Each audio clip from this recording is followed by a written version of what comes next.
Hi friends, welcome back to Padmashri kitchen. ఈరోజు నేను chicken curry different స్టైల్లో ఎలా చేయాలో చూపించబోతున్నాను. ఇది చేయడం అందరికీ చాలా ఈజీగా ఉంటుంది. ఇంకా వీడియోలోకి వెళ్ళిపోదాం. ముందుగా చికెన్ పసుపు, నిమ్మకాయ, ఉప్పు వేసి శుభ్రంగా కడుక్కోవాలి. తర్వాత ఈ చికెన్లో సాల్ట్, పసుపు, కారం వేసుకోవాలి. కారం కొంచెం ఎక్కువ వేస్తే చాలా బాగుంటుంది. ఇందులోనే గరం మసాలా కూడా వేసుకోవాలి. ఈ మసాలా మనం తయారు చేసుకుంటేనే బాగుంటుంది. అది ఎలా అంటే లవంగాలు, యాలకులు, ధనియాలు, జీలకర్ర, గసగసాలు, దాల్చిన చెక్క, అంతేనండి. మెత్తగా పొడి చేసేసుకోవడమే. తర్వాత ఇందులో అల్లం వెల్లుల్లి పేస్ట్, అలాగే 1 కప్పు పెరుగు కూడా వేసుకోవాలి. తర్వాత కొంచెం ఆయిల్ వేసుకోవాలి.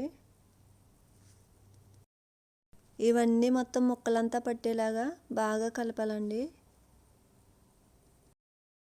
ఇలా మసాలాలన్నీ చికెన్లో ముందుగా కలపడం వల్ల చికెన్ చాలా టేస్ట్గా ఉంటుందండి. చూసారు కదా, ఈ విధంగా కలుపుకొని ఒక అరగంట పక్కన ఉంచుకుందాం. ఈలోపు మనం గ్రేవీ కోసం ఉల్లిపాయలు స్లైసెస్గా కట్ చేసుకోవాలి. ఈ చికెన్లో ఫ్లేవర్ కోసం లవంగాలు, మిరియాలు కూడా వేసుకోవాలి. తర్వాత పాన్లో ఆయిల్ వేసుకోవాలి. ఆయిల్ బాగా హీట్ అయిన తర్వాత ముందుగా కట్ చేసి పెట్టుకున్న ఉల్లిపాయల ముక్కలు వేసుకోవాలి.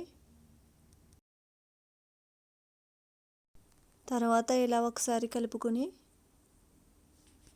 మూత పెట్టి ఒక 5 నిమిషాలు ఉడకనివ్వాలి. చూద్దాం. ఇలా ఒక 5 నిమిషాలు ఉడికిన తర్వాత మళ్ళీ ఒకసారి కలిపి ముందుగా మనం ప్రిపేర్ చేసి పెట్టుకున్నాం కదా చికెన్, అది వేసుకోవాలి.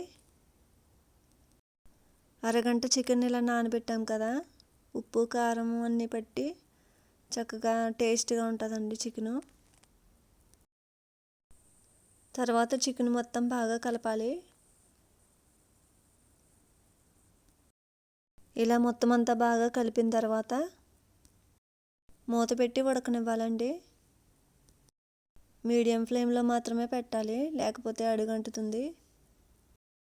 ఇలా మూత తీసి అప్పుడప్పుడు కలుపుతూ ఉండాలండి. ఇందులో ఇంకా నీళ్ళు వేయాల్సిన అవసరం లేదు. ఉల్లిపాయల్లోనూ చికెన్లోనూ ఉన్న నీళ్ళు సరిపోతాయండి. చూసారు కదా, కూర రెడీ అయిపోయినట్టే. ఇప్పుడు చివరిగా కొంచెం కొత్తిమీర వేసుకుందాం. మీరు కావాలనుకుంటే కొంచెం మసాలా పౌడర్ కూడా వేసుకోవచ్చు. చూడండి, గ్రేవీ కూడా ఎంత బాగా వచ్చిందో. ఇందులో టేస్ట్ కోసం నిమ్మరసం కూడా వేసుకోవాలండి.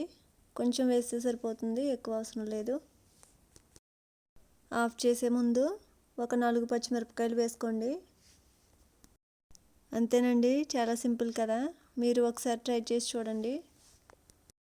ఈ వీడియో మీకు నచ్చినట్లయితే లైక్ చేయండి, షేర్ చేయండి, సబ్స్క్రైబ్ చేయండి. Thank you for watching.